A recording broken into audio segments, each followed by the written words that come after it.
നമുക്കൊരിക്കലും പുതിയ നിയമത്തിലെ ഏതെങ്കിലും വാക്കുകളുടെ അർത്ഥം ഇങ്ങനെ തോന്നിയതുപോലെ തിരുത്താൻ പറ്റില്ല, മാറ്റാൻ പറ്റില്ല. കാരണം യേശുക്രിസ്തുവിനും 1000 വർഷങ്ങൾക്ക് മുൻപേ എഴുതപ്പെട്ട ഗ്രീക്ക് സാഹിത്യകൃതികൾ തുടങ്ങി യേശുക്രിസ്തുവിൻ്റെ കാലത്തും അതിനുശേഷവുമുള്ള നൂറ്റാണ്ടുകളിൽ ഗ്രീക്ക് ഭാഷയിൽ എഴുതപ്പെട്ട ഗ്രന്ഥങ്ങൾ നമുക്കിന്ന് ലഭ്യമാണ്.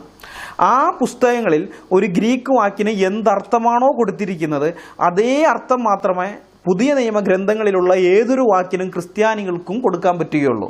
അതല്ലാതെ സ്വന്തം ഇഷ്ടത്തിനനുസരിച്ച് പുതിയ നിയമത്തിലെ വാക്കുകൾക്ക് സ്വന്തം മനസ്സിൽ തോന്നിയ അർത്ഥം കൊടുക്കാൻ ക്രിസ്ത്യാനികൾക്ക് പറ്റില്ല.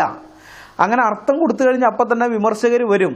യേശുക്രിസ്തുവിന് മുമ്പത്തെ നൂറ്റാണ്ടുകളിൽ എഴുതപ്പെട്ട ഗ്രീക്ക് പുസ്തകങ്ങൾ എടുത്തുകൊണ്ട്, യേശുക്രിസ്തുവിൻ്റെ കാലത്ത് എഴുതപ്പെട്ട ഗ്രീക്ക് പുസ്തകങ്ങൾ എടുത്തുകൊണ്ട്, യേശുക്രിസ്തുവിന് ശേഷമുള്ള നൂറ്റാണ്ടുകളിൽ എഴുതപ്പെട്ട ഗ്രീക്ക് പുസ്തകങ്ങളൊക്കെ എടുത്തുകൊണ്ട് വന്നിട്ട് അവർ പറയും പുതിയ നിയമത്തിലുള്ള ഈ വാക്ക് യേശുക്രിസ്തുവിന് മുമ്പുള്ള ഇന്ന പുസ്തകത്തിലുണ്ട്, യേശുക്രിസ്തുവിൻ്റെ കാലഘട്ടത്തിൽ എഴുതപ്പെട്ട ഇന്ന ഗ്രീക്ക് ഗ്രന്ഥത്തിലുണ്ട്, യേശുക്രിസ്തുവിൻ്റെ കാലഘട്ടത്തിന് ശേഷം എഴുതപ്പെട്ട ഇന്ന പുസ്തകത്തിലുണ്ട്.